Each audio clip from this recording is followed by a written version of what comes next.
Your energy is more important than your time. You can get your time back tomorrow, but if you waste your energy today, you can't think, you can't focus, and you can't perform. Most people don't even realize it, but they're tired before the day begins. They say they want to be successful, but they don't protect the one thing that fuels everything: energy. You can have great goals, but if your energy is low, nothing moves. You feel stuck, frustrated, and behind. If you're always tired, it's not your work. It's how you're using your energy. You say yes too often. You talk too much about the wrong things. You stay around the wrong people. Then you wonder why you can't stay focused. In this video, I'm going to show you how to master your energy step by step.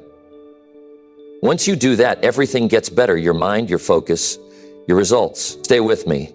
This is how real change begins. Number 1, stop explaining yourself to people who don't listen. That might be the most freeing decision you ever make in your life. Because when you try to prove yourself to people who have already made up their mind about you, you're wasting two things you can't get back: your energy and your time. And those two things are the foundation of everything meaningful you'll ever build. If someone is not willing to understand you, no amount of words will change their view. They're not listening to grow, they're listening to argue. They're not asking questions to know more. They're waiting for their turn to talk. And if you keep explaining yourself to that kind of person, all you're doing is draining yourself dry. You lose your focus, you lose your calm, you lose your clarity. You need to understand something that took me years to learn. Your energy is limited. If you give it to the wrong situations and the wrong people, you will not have enough left for the right ones. You could have a great plan, a strong work ethic, and the right vision, but if your energy is scattered, it won't matter. You'll be tired before the real work even starts. Every time you explain yourself to someone who's not really hearing you, you give away a little part of your drive. You give away your confidence. You start to question your own judgment. That's not growth. That's destruction. And it's slow. You don't see it at first, but you feel it. You feel it in how tired you get around certain people. You feel it in how your mood drops after a 5-minute conversation. You feel it when you start avoiding your own goals because you're too caught up defending them. So stop defending what you believe. Just live it. Stop proving your value. Just deliver it. Stop justifying your decisions. Just stand behind them.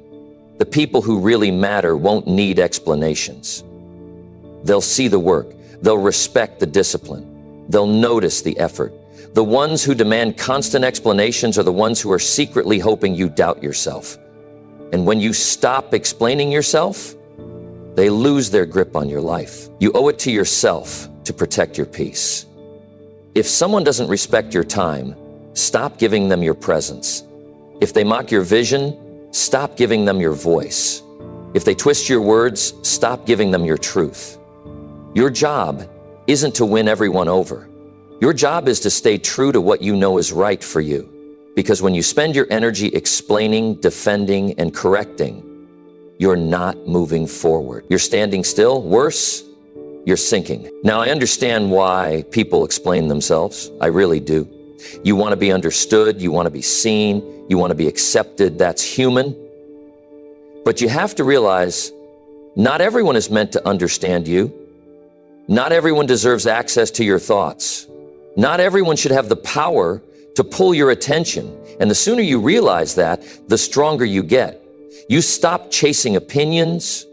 You stop needing validation. You stop waiting for someone to say you're right. And you start saying it to yourself. Self-respect means you know when to walk away. It means you know the difference between explaining to clarify and explaining to please. And if you're honest with yourself, you'll know which one you've been doing. Sometimes the reason we feel stuck isn't because we lack motivation. It's because we're too busy talking to people who don't even value what we're building. Imagine how much clearer your mind would be if you stopped replaying conversations that didn't matter. Imagine how much more peace you'd have if you didn't carry the weight of other people's confusion about your life. You don't need to make sense to everyone. You don't need everyone to agree. What you need is to stay focused on your mission. What you need is to keep your energy clean. If someone misunderstands you on purpose, let them. If someone mislabels your silence, let them. If someone doubts your path, let them. You don't owe them an explanation. You owe yourself results. You want to master your energy? Start there. Stop explaining yourself. Save that strength for something better. Speak where your words can grow. Invest your time in people who are building, not criticizing. You don't have to be rude. You don't have to be cold. Just be unavailable to nonsense. Be unavailable to small talk that leads nowhere. Be unavailable to arguments that go in circles. Be unavailable to the need to be understood by people who refuse to understand. Here's the truth. You can't move forward and keep looking back. You can't grow if you're still stuck explaining your roots. You can't win if you're drained before the game even starts. Your future requires more energy than your past ever deserved. So protect that energy.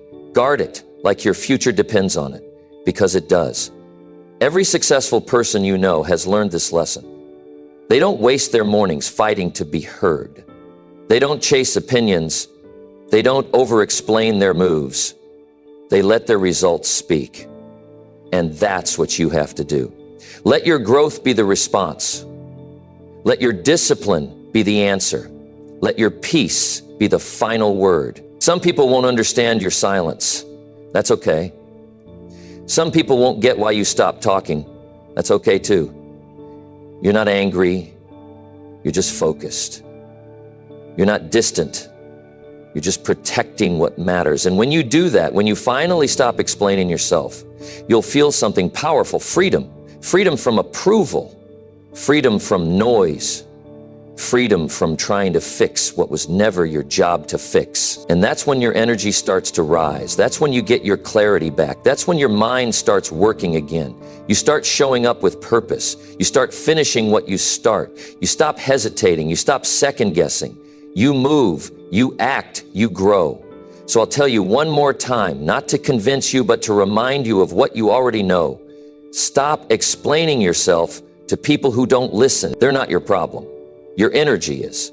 And when you take care of that, everything else begins to change. Number 2, take breaks before your mind starts breaking down.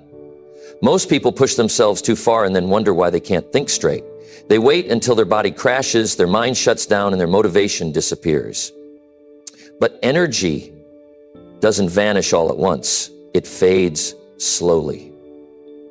It's not a dramatic collapse.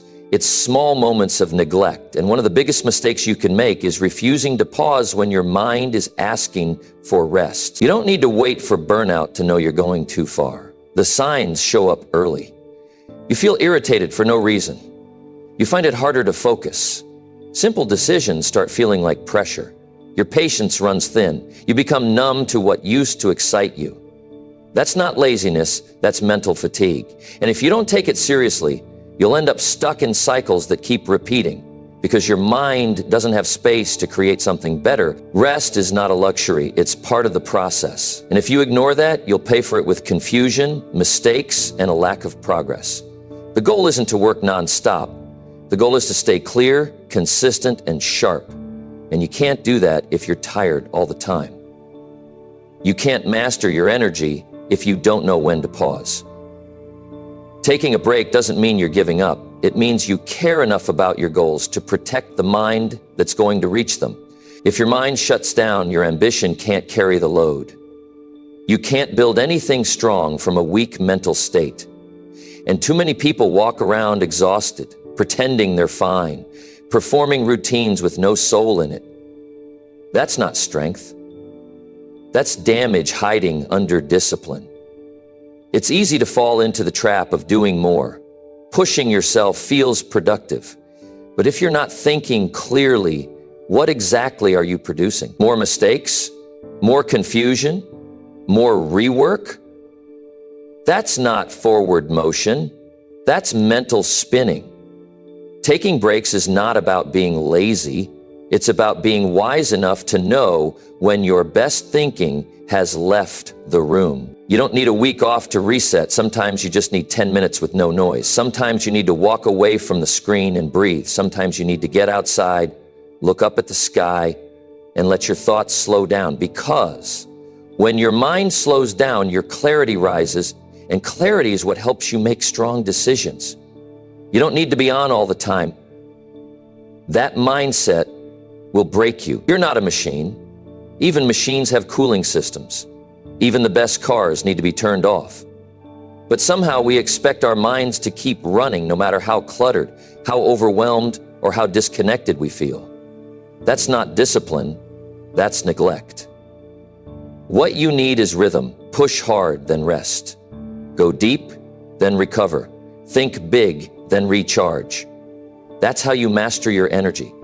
It's not about being intense all the time. It's about knowing when to back off so you can come back stronger. If you treat rest as weakness, you'll burn out trying to prove your worth. But if you treat rest as fuel, you'll stay sharp while others fade. You've probably noticed something. When you're tired, everything feels heavier. Problems feel bigger. Small tasks feel annoying. Conversations feel harder. And that's not because life suddenly changed. That's because your mind is tired. When you ignore that, you lose the edge. Your emotions become louder. Your vision becomes blurry. And your energy drops so low that even simple tasks start to feel impossible. That's why breaks matter. They're not time wasted, they're time protected. They're your way of saying, my mind is a tool and I need to take care of it. They give you space to reset your thinking, to remind yourself what matters, to recover the focus that gets buried under noise and pressure. Taking a break isn't something you ask permission for. It's something you schedule like everything else. Because when you leave it to chance, it never happens. You'll keep pushing, telling yourself you're almost done. You'll ignore the signals, your tired eyes, your scattered thoughts, your heavy breathing. And you'll pretend it's just a phase. But it's not a phase. It's your mind asking for help. And if you don't answer, you'll lose more than time. You'll lose the ability to enjoy what you're working for. You see, no one gets stronger by running on empty. Strength comes from restoration, from being honest about your limits, from knowing that stepping back for a moment isn't a setback. It's preparation. It's getting your energy right so you don't collapse mid-journey. People respect the grind, but they forget the recovery. But look at anyone who's mastered their life, whether it's in business, art, health, or leadership. They all have something in common. They know how to pull back before they fall apart. They know when they're at their best and when they need to reset. That's not luck. That's discipline backed by wisdom. And here's something most people won't admit. Some of your best ideas come when you're not working, when your mind is relaxed, when you're out for a walk, when you're sitting quietly with no pressure. That's when insight shows up. That's when connections form, not when you're stressed, rushing, or halfway focused. So when you feel your mind getting foggy, don't ignore it. When your focus keeps slipping, don't push through it. When your thoughts are scattered and your patience is low, don't pretend you're okay.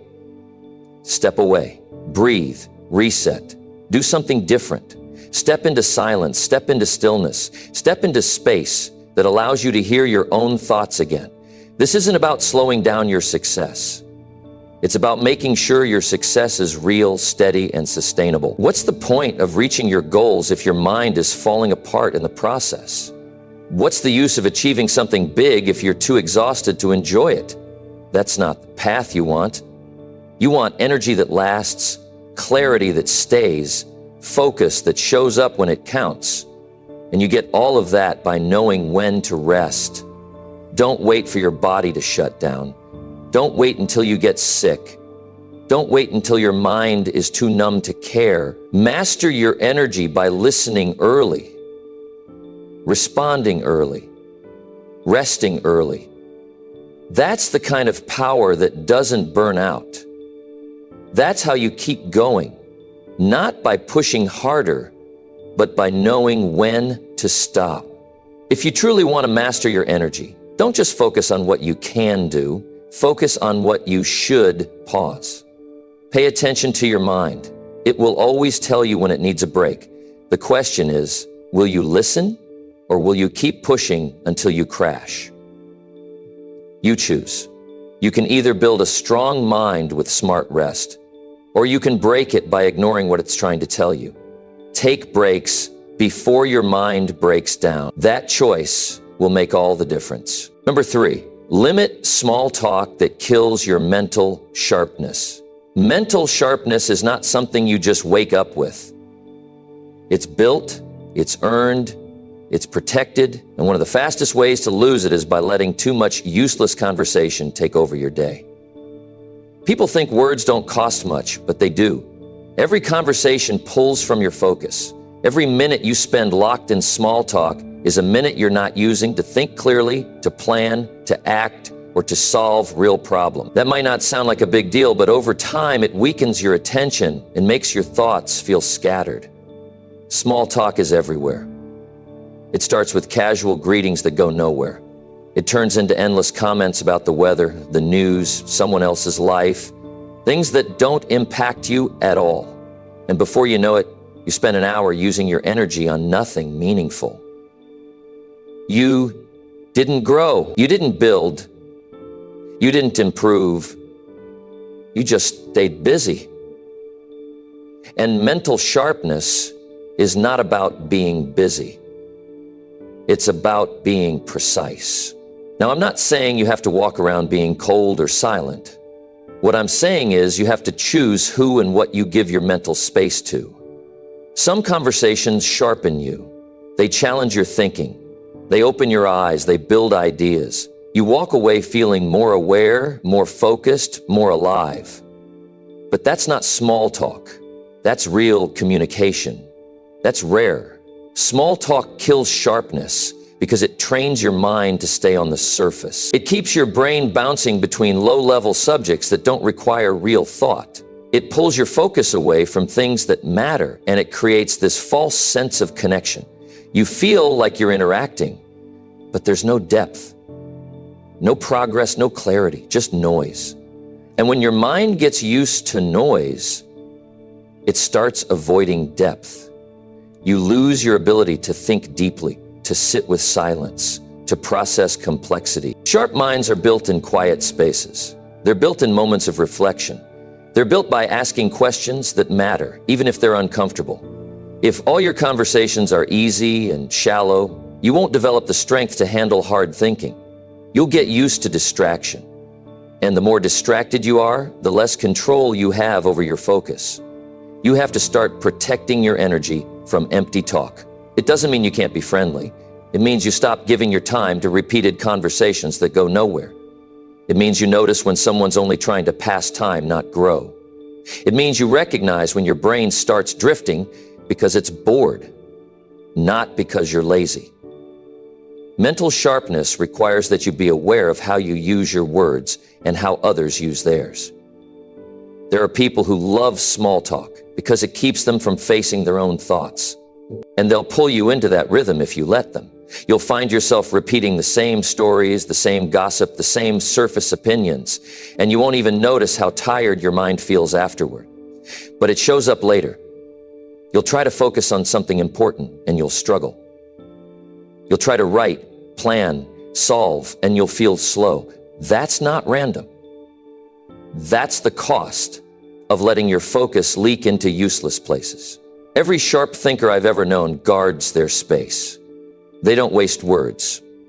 They don't talk to fill silence. They don't interrupt their focus for every distraction that passes by. And people often mistake that for being distant. But it's not distance, it's discipline. They know how valuable their mental energy is, and they don't hand it out carelessly. They know that clarity takes effort, and effort needs protection. You're not being rude when you choose to limit small talk. You're being responsible. You're showing that your mind is not available for meaningless noise.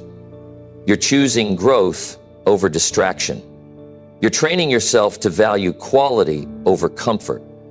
Most people won't understand that. They'll want your attention just because they're bored. But you don't owe anyone access to your focus. You owe it to yourself to build a life that's intentional. Think about the times you've had a real conversation, one that stayed with you, one that challenged your view, one that made you feel alive. How did your mind feel afterward? Clear, awake, motivated. Now compare that to the moments you've sat through the same shallow talk with no direction, just filling time. How did that feel? Draining, dull, pointless? That contrast tells you everything you need to know about where your energy should go. This is where sharpness starts, not in the middle of a project, but in how you treat the minutes between tasks, in how you speak, in how you listen, in how you respond. Mental sharpness isn't built during the big events. It's built in the small choices you make every day. When you choose not to engage in gossip, when you skip conversations that you know are a waste of your attention, when you let silence do the work of clearing your thoughts. If you want to grow faster, talk less about what doesn't matter. If you want to stay clear, don't respond to every comment that comes your way. If you want to stay sharp, build quiet into your day. Give your mind space to breathe. Let your thoughts deepen before you share them. And when you do speak, speak with meaning, speak with purpose, speak to connect, not to kill time. You don't have to explain this to anyone. Just live it. People will notice the difference. You'll seem calmer, you'll seem more focused. You'll get more done in less time. And your energy will stay high, not because you worked harder, but because you protected what matters. You were not meant to waste your mental strength on constant noise. You were meant to build, to grow, to contribute. That starts with clarity. And clarity starts with choosing silence over distraction, intention over habit, depth over surface. So limit small talk, not because you don't care, but because you care too much to waste your energy. Protect your mental sharpness like it's your most valuable asset, because it is. When your mind is clear, everything else gets easier. Your work gets better, your decisions get stronger, your relationships get deeper, and your life becomes more peaceful. This is how you take back your energy. Not by doing more, but by doing less of what drains you. Keep your mind sharp by treating your attention like it matters, because once you lose your edge, you lose your direction, and nothing in life is worth that. Number 4, start your day without checking other people's lives. The first hour of your day is the most important part of your life. It sets the tone for everything that follows. And yet, most people give that hour away the moment they wake up. They reach for their phones, scroll through other people's photos, comments, problems, and highlight reels. Before they've even looked in the mirror, they've already stepped into someone else's world. That's a dangerous way to live, and most people don't even notice they're doing it. When you start your day by checking what everyone else is doing, you teach your mind to focus on comparison. You train your brain to see other people's progress before you've even taken one step of your own. You enter the day as a follower, not a leader. And you start losing control of your energy without even realizing it. That morning space, when your mind is clear, your body is still waking up, and the world hasn't hit you yet. That's sacred time. You don't get that back later in the day. Once it's gone, it's gone. That's the time you should be using to build your mindset, review your priorities, get grounded in what matters to you. But instead, people use that time to absorb noise. And then they wonder why they feel scattered, anxious, and unfocused by 10 a.m. It's not just about social media. It's about attention. It's about discipline. Every time you wake up and immediately shift your focus to what someone else is saying or doing, you abandon your own direction. You put your goals on pause. You delay your clarity, and you start reacting instead of leading. This kind of behavior doesn't seem like a big deal in the moment. But over time, it becomes a pattern. And that pattern rewires your brain to seek distraction instead of purpose. You begin to feel like you're falling behind, not because you are, but because you're watching others race ahead. You haven't even started your day, and already you feel defeated. That's not mindset. That's self-sabotage. You need to remember that your life happens in real time, not in somebody's post, not in someone's story, and not in someone's feed. You have real responsibilities, real goals, real relationships, real potential. And none of those things grow when your eyes are glued to someone else's updates. You can't build something meaningful if your energy is spent checking updates that don't feed your growth. What you do first thing in the morning says everything about what you value. If you value peace, you'll start with silence. If you value discipline, you'll start with structure. If you value purpose, you'll start with clarity. But if you value distraction, you'll start with someone else's life. And once you start there, it's hard to come back. You can't lead your life from the passenger seat. You can't move forward if your attention is stuck in other people's business. And you can't stay mentally strong if your day begins in mental chaos. You've got to build better boundaries around your time and your thoughts. Not for perfection, but for control. Because if you don't control the first hour of your day, the rest of the day will control you. There's nothing wrong with staying informed. There's nothing wrong with being connected, but there's something deeply wrong with being addicted to other people's lives while ignoring your own. If you check updates before checking your priorities, you're giving away your focus. If you scroll before you breathe, you're creating anxiety before you've even left the bed. That kind of lifestyle eats away at your energy slowly, quietly. You don't even see it happening, but it's there, in your lowered attention span, in your decreased motivation, in your emotional confusion. You're overwhelmed not because your life is too full, but because your mind is too distracted. You've got to start your mornings on your terms. You've got to build habits that reinforce your strength, not your dependence. You need structure, not stimulation. You need awareness, not updates. You need to connect with yourself before the world tries to convince you who to be. Wake up, breathe deeply, sit still, write something, plan your day, move your body, do anything that points you back to your own path. That first hour is not for anyone else. It's for you. It's where you collect your thoughts. It's where you plant your intentions. It's where you remind yourself that your life is your responsibility. There's no rule that says you have to be available the moment your eyes open. You don't have to check messages. You don't have to open apps. You don't have to respond. You don't owe the world your attention before you've given it to yourself. And when you start practicing that kind of control, you'll begin to notice something powerful. You start thinking better. You feel lighter. You become calmer. You stay focused longer. That's not coincidence. That's the result of honoring your mental space. You can't be sharp if your first thought of the day is shaped by strangers. You can't think clearly if your energy is tied to digital noise. And you can't lead your day with strength if you're mentally stuck in other people's lives. That's not how focus is built. That's how confusion spreads. So change the pattern. Start with yourself. Give your attention to your own goals. Build your own momentum. Protect your thoughts from the flood of unnecessary content. You'll find that when you stop starting your day with other people's stories, you finally start living your own. And if you want to build something meaningful in your life, something real, something strong, this is where you begin. Not with noise, not with distraction, but with quiet focus on what matters most to you.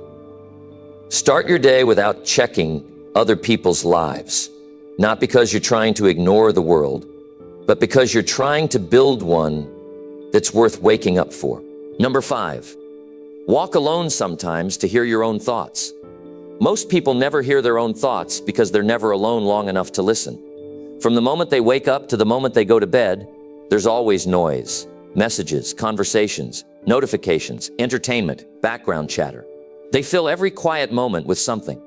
But the truth is, if you never create space to hear yourself, you'll never understand what you truly need. You'll end up reacting to everything around you without ever checking in with what's going on inside. Walking alone isn't just about taking a break. It's about reconnecting with your mind without interruption. When you're by yourself, something powerful happens. Your thoughts rise to the surface. The ones you've been pushing aside, the ones you've been avoiding, the ones that show you exactly what needs attention. But you can't hear those thoughts in the middle of constant stimulation. You can't access that kind of clarity when your mind is busy reacting to everyone else's noise. Some of the most important realizations you'll ever have won't come in a meeting or a conversation. They'll come when you're walking by yourself. No phone in your hand, no one around to distract you, just you and your mind sorting through the pieces. That kind of clarity doesn't come through effort. It comes through space. It shows up when you're not performing, when you're not rushing, when you're not trying to impress anyone, just walking, breathing, thinking. There's a kind of wisdom you gain when you give your thoughts room to breathe. You start to understand why you've been tired, why you've been restless, why you've been feeling off, even when life looks fine on the outside. But most people don't give themselves the chance to see that. They're afraid of what might come up in the silence. They stay busy so they don't have to face themselves. But growth doesn't happen in constant motion. It happens in reflection. And reflection requires stillness. Even if you're moving your feet, your mind needs to settle. When you walk alone, your focus changes. You're not putting on a face. You're not filtering your thoughts.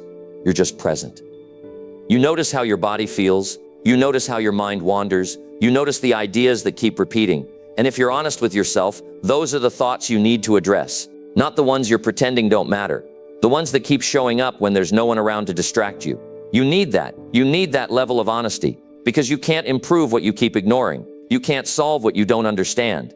And you won't get to the root of your frustration if you're always surrounded by other people's opinions. Walking alone gives you a mirror, not the kind that shows your face, but the kind that reveals your mental state. And once you see that clearly, you can start to work with it. It's not just about healing either. It's about direction. Some of your strongest decisions will come when you're alone, walking, thinking, seeing things as they are. You'll realize what you've been holding on to that you don't need. You'll recognize what you've outgrown. You'll understand what's really important to you, not what looks good, not what sounds right, but what actually feels aligned with your values and your truth. That kind of clarity helps you move with purpose, not pressure. You don't have to go far. You don't need a perfect path. Just a space where you can be by yourself for a little while. Somewhere you can hear your own breathing. Somewhere you can feel your feet hitting the ground. Somewhere you can disconnect from the world long enough to connect with yourself. These moments don't have to be long to be powerful. 10 minutes alone can sometimes do more for your mind than an entire day surrounded by noise. And here's the part most people miss. Mental energy isn't just about what you do. It's also about what you carry. And you carry more than you think. You carry doubts, expectations, pressure, fear, and when you don't make time to process those things, they build up. You feel heavy, stuck, tired. Walking alone gives you a way to let some of that go. You don't need to solve everything. Sometimes, just hearing the thought, just seeing it clearly, is enough to shift something inside. There's no one else's pace to match, no one to impress, no pressure to respond or react. You move how you need to move, you think how you need to think. That's the kind of freedom people rarely give themselves, and it's exactly the kind of space that helps you recharge. You'll find that your mind works better afterward. Your ideas are clearer, and it's not because you stopped working, it's because you gave your brain what it needed. Space to think without judgment, time to process without input, clarity without competition. This isn't about isolation, it's about independence. It's about proving to yourself that you don't need constant input to feel whole, that you can be by yourself and still feel strong, that you can trust your own mind to guide you if you give it room to speak. And once you experience that, you won't want to go back to constant stimulation. You'll start to crave those quiet walks, not as an escape, but as a way to stay aligned. The more you do it, the more you learn to hear your instincts. You stop second-guessing yourself. You stop chasing noise. You stop feeling like you need someone else's opinion to validate your choices. You begin to notice your own wisdom, and that is one of the most powerful things you can build. There's a difference between being alone and being disconnected. Walking alone doesn't separate you from the world. It connects you more deeply to it because it helps you connect to yourself first. And when you're grounded in your own clarity, you show up better for others. You're not drained. You're not confused. You're not distracted. You're present, aware, focused. You don't need to announce it. You don't need to turn it into a project. Just go. Find a quiet path. Put your phone away and walk. No music, no updates, no to-do list. Just walk. Let the thoughts come. Let the noise settle. Let yourself feel whatever is under the surface. You might be surprised by how much is waiting there. Not problems, insight. Not confusion, direction. Not stress, truth. This is how you get your mind back. This is how you stay strong when the world keeps pulling you in every direction. Walk alone sometimes. Not because you're running from people, but because you're returning to yourself. That's where the real answers are. That's where your power lives. That's how you master your energy, by learning to hear yourself before the world tells you who to be. Number 6. Stop forcing conversations when your body feels tired. There are moments when your body is telling you to rest, but you keep going. Not because you have something urgent to finish, but because you feel obligated to keep engaging. You force yourself into conversations when your energy is already gone. You pretend to be present when your mind is begging for silence. And every time you do that, you weaken your ability to recover. You stretch yourself further than you should, and slowly it starts to show, not just in how you feel, but in how you think, how you speak, and how you connect with others. You weren't designed to be available all the time. Your body needs recovery. Your mind needs stillness. Your emotions need space to reset. And when you ignore those signals, when you keep pushing through just to avoid silence or to be polite, you pay for it in ways that are hard to see at first. You feel disconnected from your words. Your thoughts lose clarity.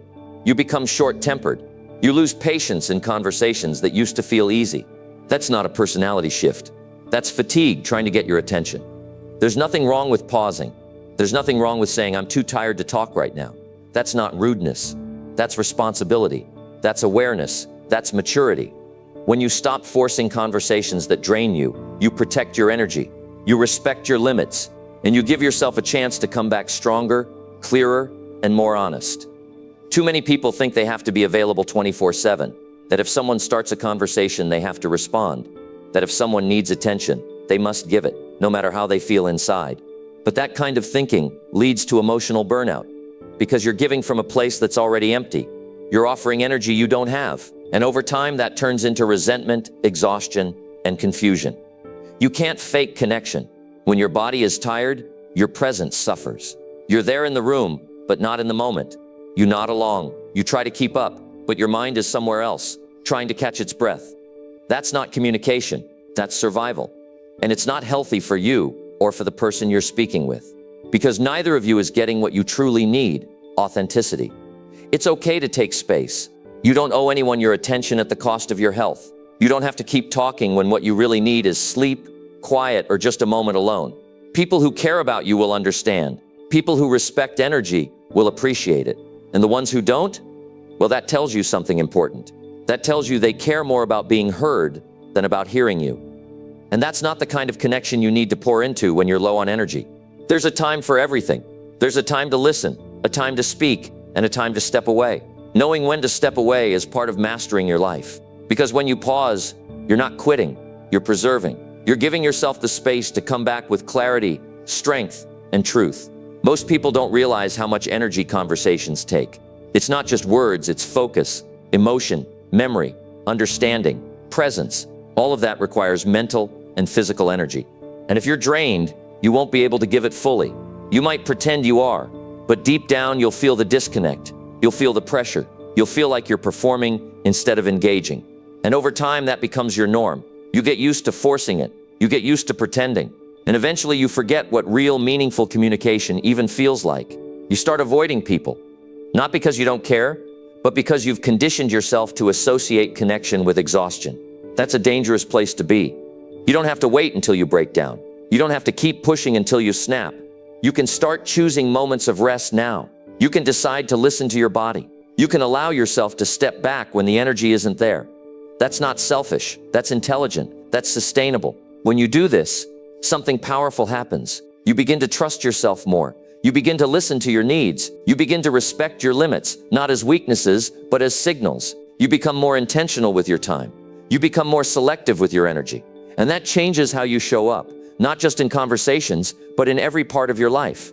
You start bringing your full self to the table, not just a tired version of you, not just a polite version of you, but the real version, the one who's clear, rested, alert, and capable of connection.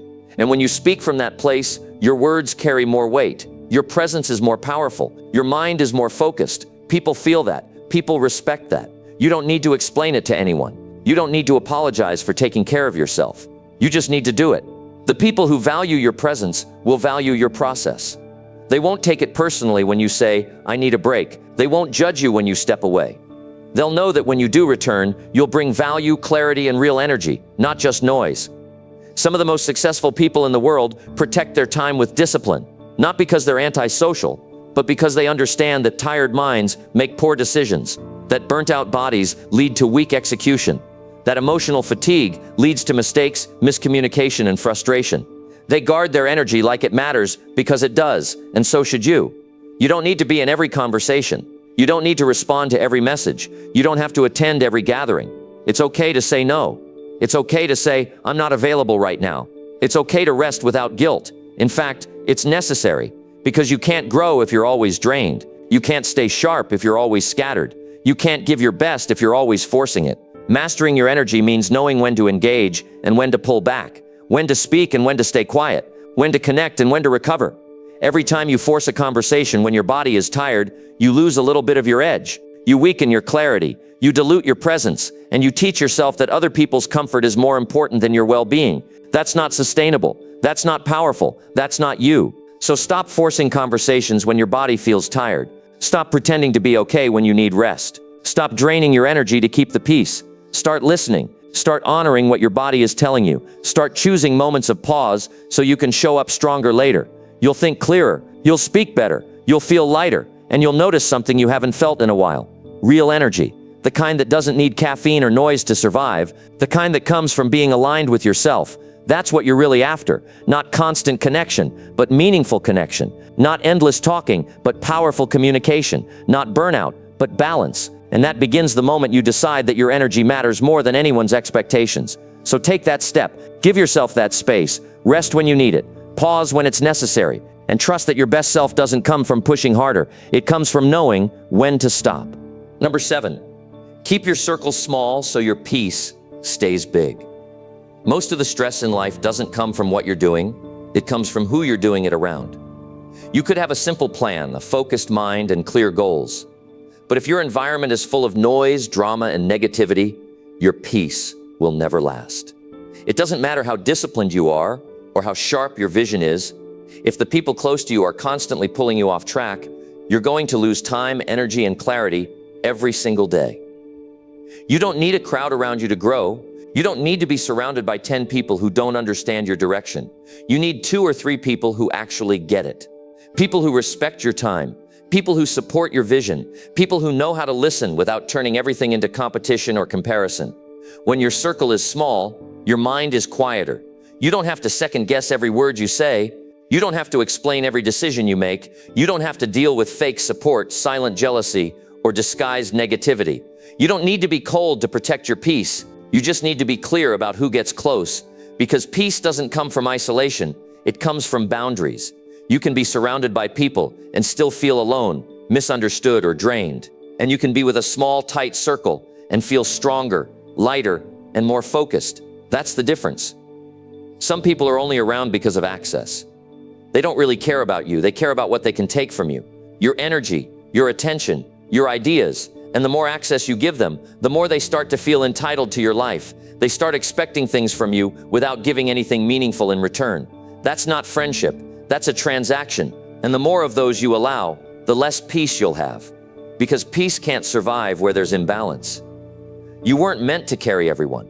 You weren't built to solve every problem for every person who crosses your path. There's nothing wrong with being kind, but kindness without boundaries leads to exhaustion. You can be good to people without letting everyone in. You can love people from a distance. You can care deeply without destroying your own peace in the process. Keeping your circle small is not about arrogance. It's about clarity. It's about knowing what your mind needs to stay focused and emotionally steady. When your circle is too big, your energy is scattered. You're pulled in too many directions. You become reactive instead of intentional. You spend too much time managing people and not enough time managing yourself. You start putting out fires that you didn't start, and eventually you burn out, not because you failed, but because you allowed the wrong voices too close. There's power in keeping your life private. There's peace in not having to explain every move. When your circle is small, you don't feel the pressure to impress. You just do your work. You just live your values. You just move forward without constantly checking who's watching. You stop performing and start building. And that shift changes everything. If someone brings confusion, tension, or drama every time they come around, they're not part of your solution. They're part of the problem. And it's your job to recognize that, not to judge them, but to protect yourself. Because if your peace disappears every time a certain person enters the room, you're giving them too much space in your life. And that space could be used for clarity, for rest, for growth. You need to start noticing how you feel after spending time with people. That feeling is data. If you walk away drained, irritated, or heavy, something's off. You're not being uplifted, you're being weighed down. And if you ignore that for too long, your goals will slow down. Your motivation will fade. You'll start dreading the very things you used to enjoy, not because you've changed, but because your environment has become too noisy to think straight. You're not supposed to fight for peace every day. Peace should be your foundation, not your battlefield. And the way you keep it is by being careful with who you give your time, your energy, and your trust to. It's not selfish to choose peace over popularity. It's not wrong to prefer solitude over chaos. That's not weakness, that's self-respect. Some people won't understand your decision to step back. They'll call you distant, arrogant, or selfish. That's okay. Let them. Because your life isn't meant to be lived for their approval. It's meant to be built with purpose. And purpose thrives in quiet, focused, intentional spaces, not in chaotic, crowded circles. If someone constantly needs to be entertained, constantly questions your moves, constantly makes you feel like you have to defend your choices, they don't belong in your close circle. The people closest to you should bring clarity, not confusion. They should bring calm, not conflict. They should remind you who you are, not make you question your worth. Keeping your circle small doesn't mean you shut everyone out. It means you open the door carefully. It means you filter who gets to walk with you, who gets to hear your fears, who gets to witness your growth. Because not everyone has the right intentions. Not everyone will clap when you win. Not everyone will be quiet when you're tired. Some people feed off your attention. Some people only show up when they need something. Some people enjoy the sound of your struggle more than the silence of your success. That's why you have to be intentional. You can't build anything strong with weak relationships. You can't grow if your environment keeps shrinking you. You can't focus if your circle keeps pulling you into distractions. The people around you should sharpen your mind, not scatter it. They should challenge you to rise, not pressure you to settle. Every time you choose peace, you gain strength. Every time you distance yourself from someone who drains you, you gain clarity. Every time you protect your space, you grow more grounded. And that grounded state is where your best ideas are born. That's where your discipline comes from. That's where your emotional power lives. So stop letting everyone in. Start paying attention to how people treat your peace. If they don't respect it, they don't respect you. And if they don't respect you, they shouldn't be close. It's really that simple. The smaller your circle, the less noise you deal with. The fewer explanations you have to give, the fewer conflicts you have to manage, and the more energy you have for what truly matters. Your goals, your values, your purpose, your health, your growth. You'll be misunderstood. That's part of it. You'll be called names. That happens. But what you won't be is drained. What you won't be is confused. What you won't be is surrounded by people who don't belong. Keep your circle small. Let your peace grow. That's how you build a strong, focused, and fulfilling life, not by trying to please everyone, not by keeping every connection alive, but by choosing the few who deserve to walk beside you while you build something real. Number 8, don't let lazy days turn into lazy weeks. One lazy day doesn't ruin your progress. One off day, one missed workout, one unproductive afternoon. It happens to everyone. What ruins your progress is when that one lazy day turns into 2, then 3, and before you know it, you've lost momentum, your routine is broken, and your goals are on hold. That's not because you're lazy. It's because you let one slip, turn into a pattern. That's how most people fall behind, not in a dramatic collapse, but in quiet, subtle choices that slowly lower their standards. It always starts small. You say, I'll get back to it tomorrow. Then tomorrow shows up and your motivation isn't back yet. You feel tired, so you delay again. You convince yourself that a few more hours of rest will help, but it doesn't. It just feeds the habit. Your body gets used to comfort, your mind gets used to delay. And each day you put off action, it gets harder to return to it. The energy you once had fades. The drive you once felt weakens. And soon you're looking back, trying to figure out how you lost control. The truth is, discipline doesn't break in a single moment. It fades when you stop checking yourself. When you stop asking hard questions. When you stop holding the line. You get too relaxed, too forgiving. And while grace is necessary, excuses are dangerous. There's a difference between rest and avoidance. There's a difference between recovery and giving up. You know the difference. You feel it. One gives you strength, the other takes it away. When you stop showing up for yourself, even for a day, you need to be honest about why. Were you overwhelmed, distracted, unclear, or were you just avoiding effort? That kind of honesty is hard, but it's what keeps you from falling into a cycle of laziness. Because once you label every lazy day as self-care, you start losing the meaning of real rest. Real rest feels refreshing. Laziness just leaves you more tired. You have to create a standard for your life that doesn't rely on mood. If you only act when you feel like it, you'll never build anything lasting. You'll be controlled by energy swings. You'll depend on motivation. But motivation is temporary. It comes and goes. What matters is your system, your habits, your personal rules. Those are the things that save you when the motivation disappears. Lazy days will happen. That's not the issue. The issue is how quickly you correct yourself. Do you get up the next day and get back on track? Do you take responsibility, or do you hide behind excuses? That choice decides how far you go. That choice decides who you become. People who achieve real success are not perfect. They miss days. They fall off, but they don't stay down. They don't let it stretch into a week, a month, or a season. They feel the discomfort of falling behind, and they move. They act. They return. They don't wait for the perfect mood. They rebuild their rhythm, even when it's hard. You need to catch yourself early. That first day you skip the gym. That morning you sleep in without a reason. That time you avoid the task because it's uncomfortable. That's your warning sign. That's when you talk to yourself, not to beat yourself up, but to get real, to remind yourself that comfort is easy to reach for, but it's not where your power comes from. Lazy days turn into lazy weeks because there's no interruption, no correction, no boundary, and you can't afford to let that happen if you want to build something strong. Your goals don't pause when you do. The world doesn't wait for you to feel ready again. Time keeps moving, and if you're not careful, you'll waste weeks that could have been used to get better. When you feel lazy, don't wait for it to pass. Do something small to interrupt it. Make your bed, go for a walk, open your journal, drink water, do one push-up, write one paragraph. The action doesn't need to be big, it just needs to exist. That small action tells your mind, we're not quitting, we're still in this. And once you start, even a little, the energy begins to shift. You gain traction, you regain focus, and you remind yourself that you're still in control. Laziness grows in silence, in avoidance, in hiding. It fades in movement, in honesty, in action. And you don't need to wait for a full reset. You don't need to overhaul your life. You just need to interrupt the pattern. Take back the day before it takes you. You don't need to win the whole week. Just stop the slide today. It's easy to say, I'll get serious next month. But every time you say that, you're training yourself to delay your life. There's no perfect time. There's no right mood. There's just now. There's just the moment you decide that your standards matter more than your comfort. The moment you stop asking how you feel and start asking what needs to be done.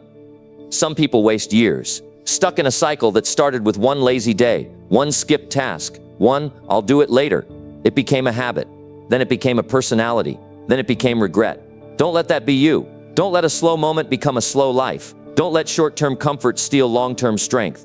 You are allowed to rest. You are allowed to pause. But you are not meant to live in pause. You are not meant to settle in low energy. Your mind is sharper than that. Your potential is stronger than that. But you've got to stay honest with yourself. You've got to hold yourself to a higher standard. The goal is not perfection. It's consistency. It's staying close to the path, even when you stumble. It's correcting quickly, not waiting weeks to feel ready. It's reminding yourself that your goals are still waiting, even on the days you feel off. So the next time you feel yourself slipping, don't panic. Don't overthink. Just act. Do something small, something real. Break the pattern before it becomes a problem. The moment you catch yourself and course correct, you take your power back. That's how you stay on track, not by never falling, but by never letting yourself stay down too long. You won't always be at your best, but you can always return to it faster than before. That's growth. That's discipline. That's how you stop lazy days from turning into lazy weeks, and how you keep building a life you're proud of. Number 9, respect your time like it actually matters to you. Most people say time is important, but their actions tell a different story. They waste it like it's unlimited. They give it away like it doesn't cost anything. They spend hours on things that don't matter, and leave the important work for later, as if later is guaranteed. But if you truly understood how short life is, you'd start treating your time like it actually matters. Not just in words, but in what you do every single day. Time is not just ticking on a clock. It's your life moving forward. Every hour you waste is an hour you'll never get back. You don't get refunds on time. You don't get to relive yesterday. You don't get to pause the clock when you feel lost. It keeps moving with or without your permission. And that means every choice you make either builds your life or steals it. Every conversation, every commitment, every distraction, you either grow from it or it pulls you off course. People don't lose years of their life all at once. They lose it a few minutes at a time, scrolling endlessly, saying yes to things they don't care about, getting trapped in conversations that lead nowhere, waiting for motivation to arrive instead of acting with intention. It feels small in the moment, but added up over time, it's the difference between a life that moves forward and one that stays stuck. If you respected your time, you'd stop explaining yourself to people who don't listen. You'd stop responding to every message the second it shows up. You'd stop filling your day with things just to stay busy. You'd look at your schedule and ask, does this matter? Will this move me forward? Will this drain me or develop me? That kind of thinking changes everything. It cuts the noise. It helps you focus. It builds momentum. And momentum is how you create the life you want, not someday, but right now. You have to understand, when you give your time to something, you're giving your attention, your energy, your presence. That's not small. That's your life force. And if you're not intentional, people will take it. They'll invite you into distractions, ask for your help with problems they created, waste your afternoon with meaningless talk, not because they're bad people, but because they're not responsible for your life. You are. It's your job to protect your schedule, to say no without guilt, to make time for the things that matter before your energy gets spent on things that don't. The difference between average and extraordinary isn't talent, it's time management. Successful people don't have more time, they just use it better. They don't wait for perfect conditions. They don't wait until they feel like it. They build structure. They live by priorities, not pressure. They understand that their future is built in how they spend their hours, not their dreams. Anyone can say they want a better life, but what are you doing between 6 a.m. and 9 a.m.? What are you doing in the quiet hours when no one's watching? That's where change begins. Respecting your time means you treat it like it's limited, because it is. It means you plan your days, you guard your focus, you build routines that serve you, you track where your energy goes, you don't chase distractions, you don't overload your plate with tasks that don't align with your goals, you simplify. You commit to fewer things but go deeper with them. You stop apologizing for prioritizing your future. Too many people treat their time like an afterthought. They react to life instead of designing it. They give their best hours to things that drain them and leave the leftovers for their dreams. And then they wonder why they're stuck. It's not a mystery, it's not fate, it's habit. And habits can be changed. You need to build your day around what matters most. Start with the hard things. Do the deep work when your mind is fresh. Cut the random scrolling. Schedule your time like it's sacred, because it is. Build quiet into your mornings. Review your progress at night. Don't just drift through your days, drive them. If you don't choose how to spend your time, someone else will, and they won't choose wisely. The world is full of distractions disguised as opportunities. It's full of people who will take your attention without giving anything back. If you don't draw the line, they'll keep crossing it. And the more your time gets eaten up by things that don't matter, the less life you have left for the things that do. You don't need more hours in the day. You need to stop wasting the ones you already have. You need to stop treating every request as urgent. You need to stop allowing interruptions to control your workflow. You need to stop talking about what you'll do one day and start acting like your time is valuable right now. Time doesn't care how motivated you are. It keeps moving whether you act or not. That's why discipline matters more than desire. That's why routines matter more than moods. That's why boundaries matter more than being liked. If you let other people schedule your life, they'll fill it with their problems, not your priorities. Every day you wake up, you're given another chance to move closer to the life you want. But that window doesn't stay open forever. One day you won't have the energy. One day you won't have the time. One day it'll be too late to start. You think you have more time than you do. You think tomorrow is a guarantee. But if you don't act today, what makes you think you'll act tomorrow? Start tracking how you spend your time. Not for guilt, but for awareness. Start choosing your hours like you choose your closest friends carefully. Build a life you don't need to escape from. Create days that you look forward to. Protect your calendar. Eliminate the noise. Stay present in what matters. Because one focused hour is worth more than 10 distracted ones. Time is the most expensive thing you own. You can't borrow more. You can't pause it. You can't earn it back. All you can do is use it. And the way you use it reveals what you truly value. Not what you say you value, but what you prove with your behavior. So the question is simple. Do you respect your time like it actually matters to you? Because if you don't, no one else will. If you don't take it seriously, people will keep stealing it. If you don't build your days with intention, your life will be filled with regret. Start today, not tomorrow, not next week. Today. Review your day. Cut what doesn't help you grow. Focus on what moves you forward. Give your time the same value you give to money, to health, to anything else that matters, because it does. The quality of your time determines the quality of your life, and nothing changes until you start treating it that way. Number 10, choose your tasks based on energy, not pressure. One of the biggest mistakes people make every day is choosing what to do based on pressure instead of energy. They let urgency control their day instead of alignment. They wake up and immediately ask, what needs to be done right now, instead of asking, what can I do best with the energy I have right now? And that one question asked the wrong way leads to wasted hours, scattered focus, and tasks that drain instead of build. You can't master your life if you're always reacting. You need to decide based on strength, not stress. Pressure creates panic. Energy creates progress. When you choose your tasks based on pressure, you force your way through work that doesn't match your state of mind. You do the heavy thinking when your brain is already tired. You tackle the most difficult conversations when you're emotionally off. You push into complex problems when you're physically drained. And it shows. Your work gets sloppy, your tone gets sharp, and your progress slows down. But when you match your energy to the right task, everything feels cleaner. You get more done with less resistance. You finish faster. You feel better while doing it.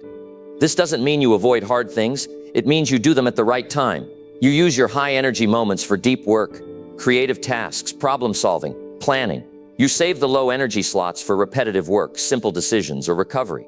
That's not laziness. That's strategy. Because success isn't about doing more. It's about doing what matters when it matters most. Your energy is not constant. It goes up and down throughout the day. And if you ignore that rhythm, you'll always feel like you're fighting against yourself. You'll try to do your most important work during your lowest energy window. You'll answer calls when your mind is foggy. You'll write emails when your body is restless. You'll plan your future when your brain can barely stay awake. That's not productive. That's how you burn out. The smartest people I've met don't just work hard. They work in sync with their energy. They know their strong hours. They guard their peak time. They don't waste their clearest thinking on minor tasks. They don't try to multitask during high focus windows. They stay sharp by being intentional. And that level of awareness comes from paying attention, noticing what times of day you feel most alert, recognizing when you need a break before you lose quality, catching when your mental energy is slipping so you can shift into something that fits. There is a real difference between movement and progress. Pressure makes you move, but energy makes you effective. Pressure says, hurry up. Energy says, here's the right time. If you spend your day responding to pressure, you'll always be behind. You'll always be reacting to noise, deadlines, people pulling at your attention. You'll get to the end of the day feeling exhausted, but not fulfilled. You were busy, but not focused. Choosing based on energy is not an excuse to avoid responsibility. It's a commitment to doing your best work at your best time. And that means saying no to things that don't fit your current state. It means moving tasks around when your focus shifts. It means building a schedule that supports your mental flow, not one that buries it under pressure. This mindset requires discipline, because pressure is loud, pressure is urgent, it screams for your attention. But energy is quiet. It requires you to pause, to reflect, to plan. And if you're not intentional, pressure will win every time. That's why most people stay stuck. Not because they're lazy, but because they're overwhelmed. They let pressure decide everything: when to work, what to do, how long to do it. They ignore how they feel until they crash. Then they blame themselves for losing motivation, when really they lost connection to their own energy. You don't need to grind yourself into the ground to prove you're productive. You need to protect your strongest hours. You need to organize your life around how you actually function, not how other people say you should. Stop copying productivity systems that don't match your mind. Stop filling your calendar with tasks just to feel busy. Start building around your energy. That's how you gain consistency. That's how you keep showing up without falling apart. You know when you're at your best. You've felt it.